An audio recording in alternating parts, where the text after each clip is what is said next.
Chapter 1, which treats of the manner of entering a convent by Victor Hugo from the book Les Miserables.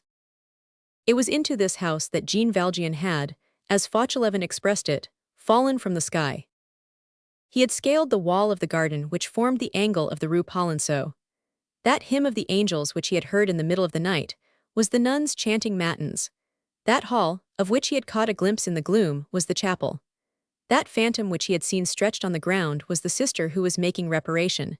That bell, the sound of which had so strangely surprised him, was the gardener's bell attached to the knee of Father Fauchelevent.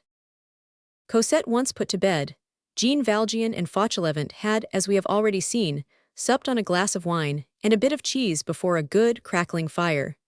Then, the only bed in the hut being occupied by Cosette, each threw himself on a truss of straw.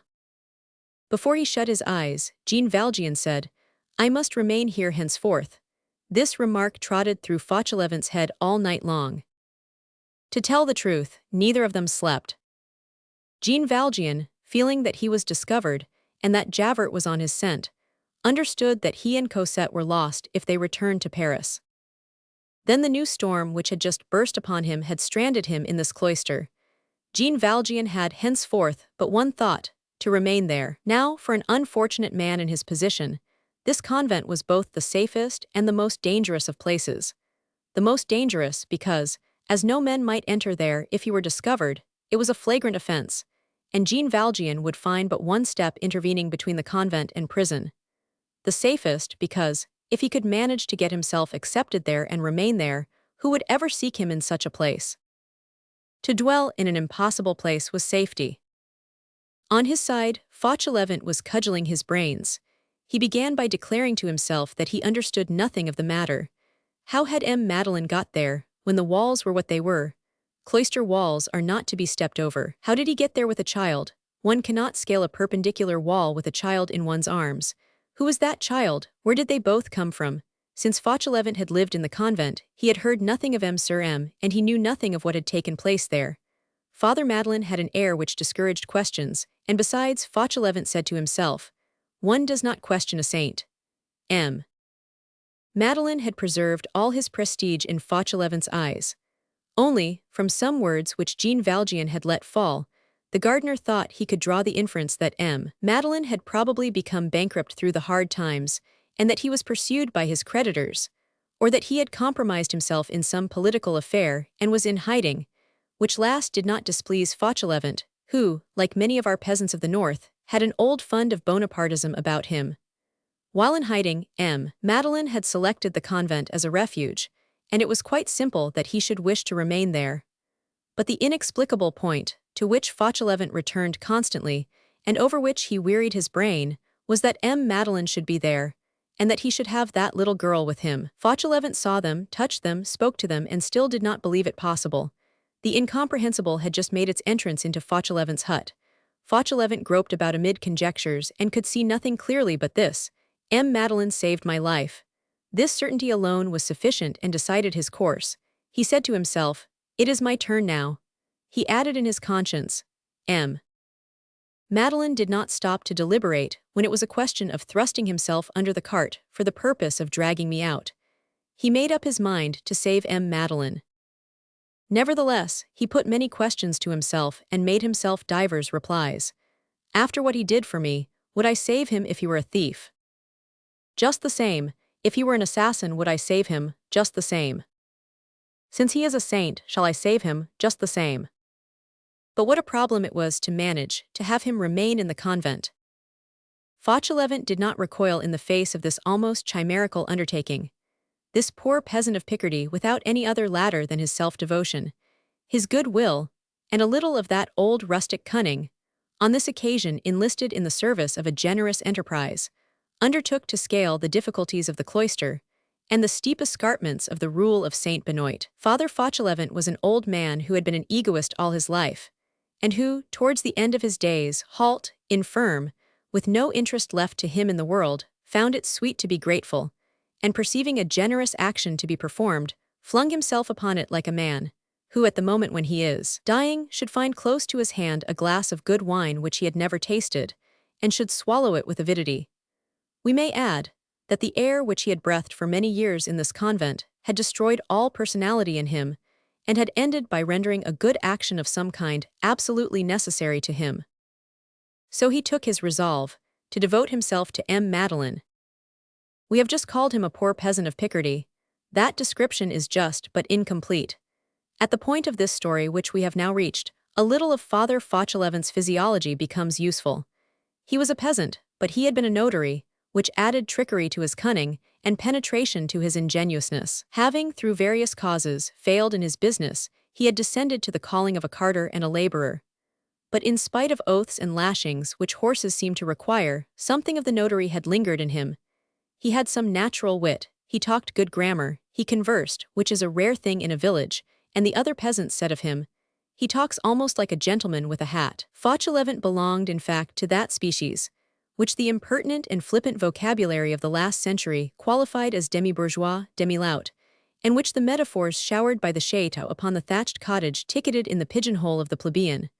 Rather rustic, rather citified, pepper and salt. Fauchelevent, though sorely tried and harshly used by fate, worn out, a sort of poor, threadbare old soul, was, nevertheless, an impulsive man and extremely spontaneous in his actions, a precious quality which prevents one from ever being wicked. His defects and his vices, for he had some, were all superficial. In short, his physiognomy was of the kind which succeeds with an observer. His aged face had none of those disagreeable wrinkles at the top of the forehead, which signify malice or stupidity.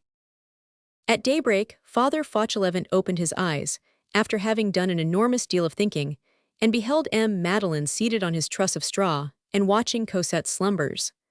Fauchelevent sat up and said, "Now that you are here, how are you going to contrive to enter?" This remark summed up the situation, and aroused Jean Valjean from his reverie. The two men took counsel together. "In the first place," said Fauchelevent, "you will begin by not setting foot outside of this chamber, either you or the child. One step in the garden and we are done for." "That is true." "Monsieur Madeleine," resumed Fauchelevent, "you have arrived at a very auspicious moment, I mean to say a very inauspicious moment. One of the ladies is very ill. This will prevent them from looking much in our direction. It seems that she is dying. The prayers of the 40 hours are being said. The whole community is in confusion. That occupies them. The one who is on the point of departure is a saint. In fact, we are all saints here. All the difference between them and me is that they say our cell, and that I say my cabin. The prayers for the dying are to be said, and then the prayers for the dead. We shall be at peace here for today, but I will not answer for tomorrow." "Still," observed Jean Valjean, "this cottage is in the niche of the wall, it is hidden by a sort of ruin, there are trees, it is not visible from the convent. And I add that the nuns never come near it." "Well," said Jean Valjean. The interrogation mark which accentuated this well signified, "It seems to me that one may remain concealed here." It was to this interrogation point that Fauchelevent responded. "There are the little girls." "What little girls?" asked Jean Valjean. Just as Fauchelevent opened his mouth to explain the words which he had uttered, a bell emitted one stroke. "The nun is dead," said he, "there is the knell." And he made a sign to Jean Valjean to listen. The bell struck a second time. "It is the knell, Monsieur Madeleine. The bell will continue to strike once a minute for 24 hours, until the body is taken from the church. You see, they play.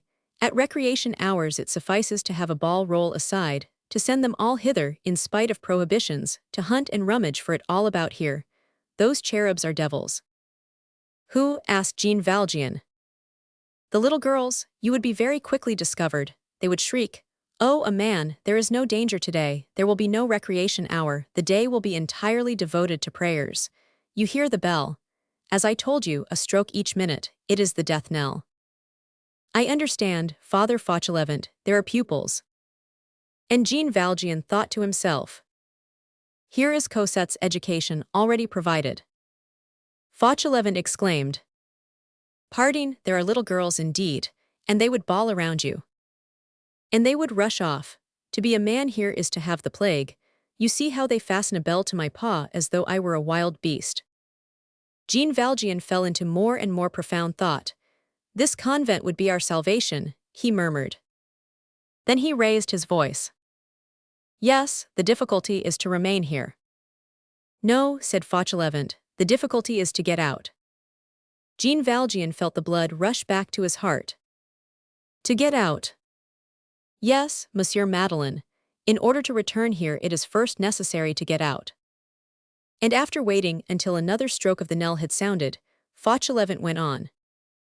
You must not be found here in this fashion. Whence come you? For me, you fall from heaven, because I know you, but the nuns require one to enter by the door. All at once, they heard a rather complicated pealing from another bell. Ah, said Fauchelevent, they are ringing up the vocal mothers. They are going to the chapter. They always hold a chapter when anyone dies. She died at daybreak. People generally do die at daybreak. But cannot you get out by the way in which you entered? Come, I do not ask for the sake of questioning you, but how did you get in? Jean Valjean turned pale. The very thought of descending again into that terrible street made him shudder. You make your way out of a forest filled with tigers, and once out of it, imagine a friendly council that shall advise you to return thither. Jean Valjean pictured to himself the whole police force still engaged in swarming in that quarter, agents on the watch, sentinels everywhere, frightful fists extended towards his collar, Javert at the corner of the intersection of the streets perhaps. Impossible, said he. Father Fauchelevent, say that I fell from the sky. But I believe it, retorted Fauchelevent. You have no need to tell me that. The good God must have taken you in his hand for the purpose of getting a good look at you close to, and then dropped you. Only, he meant to place you in a man's convent. He made a mistake. Come, there goes another peal, that is to order the porter to go and inform the municipality that the dead doctor is to come here and view a corpse. All that is the ceremony of dying. These good ladies are not at all fond of that visit. A doctor is a man who does not believe in anything.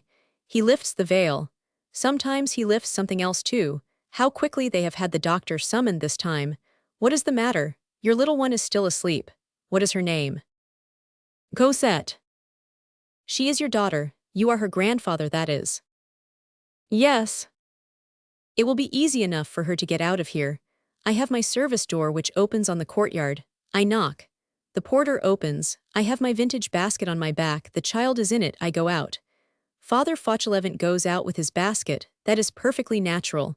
You will tell the child to keep very quiet. She will be under the cover. I will leave her for whatever time is required with a good old friend, a fruit seller whom I know in the Rue Cheminvert, who is deaf, and who has a little bed.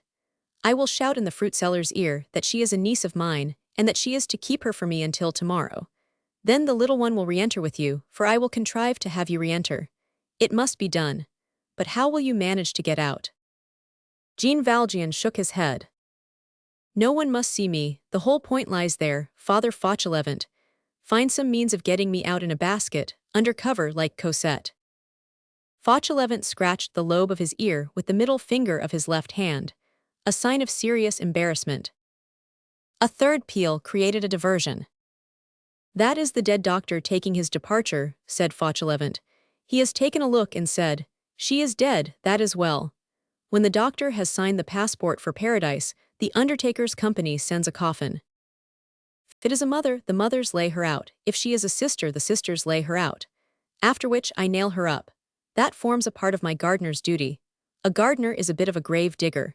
She is placed in a lower hall of the church which communicates with the street, and into which no man may enter save the doctor of the dead. I don't count the undertaker's men and myself as men. It is in that hall that I nail up the coffin. The undertaker's men come and get it and whip up coachmen. That's the way one goes to heaven. They fetch a box with nothing in it, they take it away again with something in it. That's what a burial is like, de profundis. A horizontal ray of sunshine lightly touched the face of the sleeping Cosette, who lay with her mouth vaguely open, and had the air of an angel drinking in the light. Jean Valjean had fallen to gazing at her. He was no longer listening to Fauchelevent. That one is not listened to is no reason for preserving silence. The good old gardener went on tranquilly with his babble. The grave is dug in the Vaugirard cemetery. They declare that they are going to suppress that Vaugirard cemetery. It is an ancient cemetery which is outside the regulations, which has no uniform, and which is going to retire. It is a shame, for it is convenient. I have a friend there, Father Mestienne, the grave digger. The nuns here possess one privilege. It is to be taken to that cemetery at nightfall. There is a special permission from the prefecture on their behalf. But how many events have happened since yesterday? Mother Crucifixion is dead, and Father Madeleine is buried, said Jean Valjean, smiling sadly. Fauchelevent caught the word.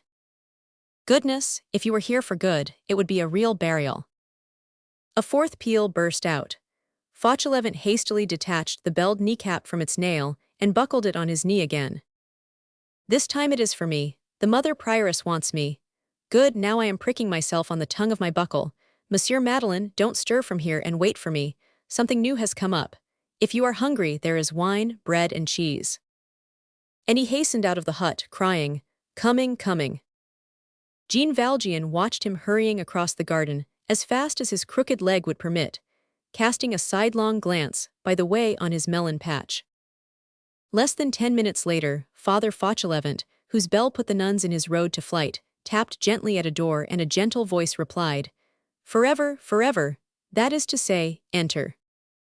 The door was the one leading to the parlor reserved for seeing the gardener on business.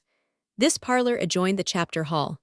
The prioress, seated on the only chair in the parlor, was waiting for Fauchelevent.